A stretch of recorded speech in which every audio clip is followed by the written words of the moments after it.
ইমাম আহমদ ইবনে হাম্বল তিনি ঘর থেকে সফরের জন্য বাইর হলেন।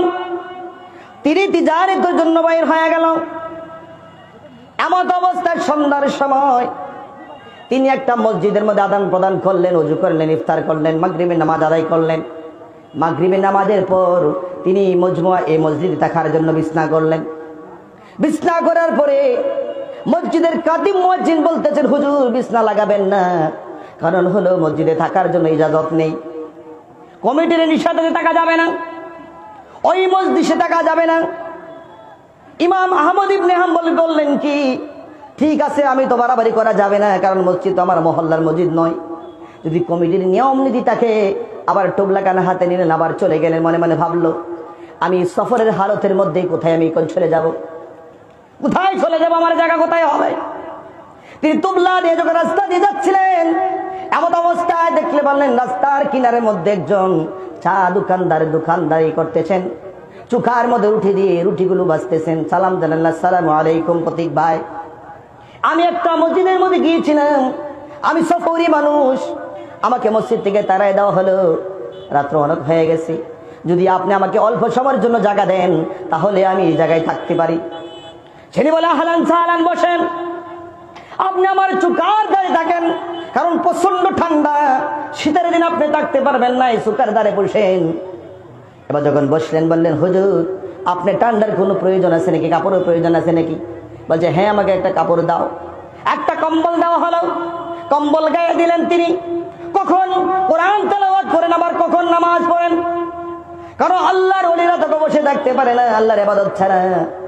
যখন ইবাদতের মগ্ন হয়ে গেলেন, ইমাম আহমদ ইবনে হাম্বল দেখতেছেন যে ব্যক্তি রুটি বাসতেছেন, শুধু খালি রুটি যখন চুকাই দেয় বলে আস্তাগফিরুল্লাহ, আবার রুটি যখন চুলাই করে দেয় আবার বলে আস্তাগফিরুল্লাহ, রুটি যখন আবার বাঁচতে থাকে আস্তাগফিরুল্লাহ, আবার রুটি যখন আবার খোলা আস্তাগফিরুল্লাহ, সমস্ত কাজে আস্তাগফিরুল্লাহ, শ্বাস প্রশ্বাসে আস্তাগফিরুল্লাহ, শুধু খালি আস্তাগফিরুল্লাহ বলতেছেন।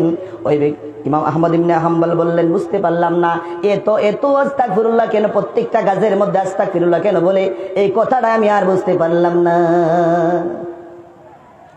অধৈর্য হয়ে বসতে পারলেন। ভাই অবদুখারি ভাই, তুমি আমাকে জায়গা দিয়েছো ঠিক, আমি প্রত্যেকটি শ্বাস প্রশ্বাস থেকে আমি দেখতে পারলাম আপনি শুধু খালি বলতেছেন আলহামদুলিল্লাহ, রুটি ডালছেন আবার আলহামদুলিল্লাহ, রুটি চুকাই দিয়েছেন আস্তাগফিরুল্লাহ, আবার করে দিয়েছেন আস্তাগফিরুল্লাহ, এবার সমস্ত কাজের মধ্যে আস্তাগফিরুল্লাহ বলেন কেন?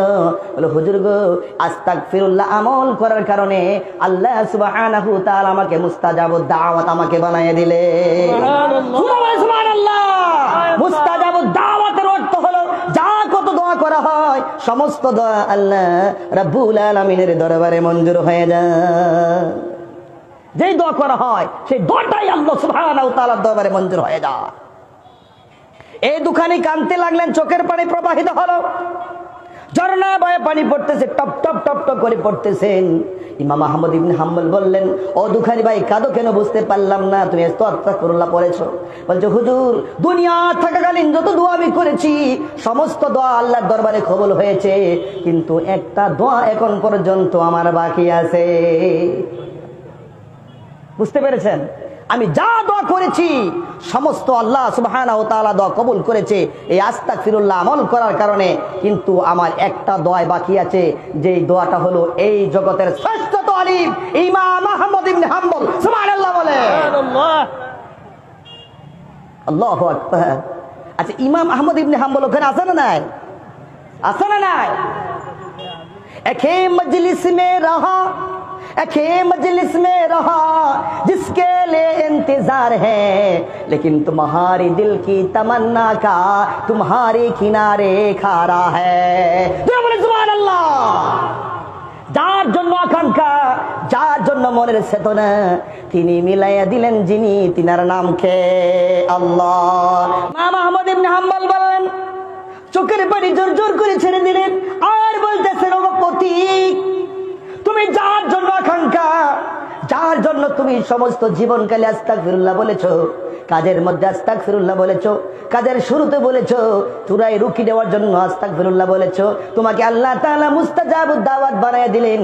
যার আকাঙ্ক্ষার জন্য ছিল তিনি হলো, আমি হলাম আহমদ ইবনে হাম্বল। জাবুর মারে ধরে কান্দে দিলে।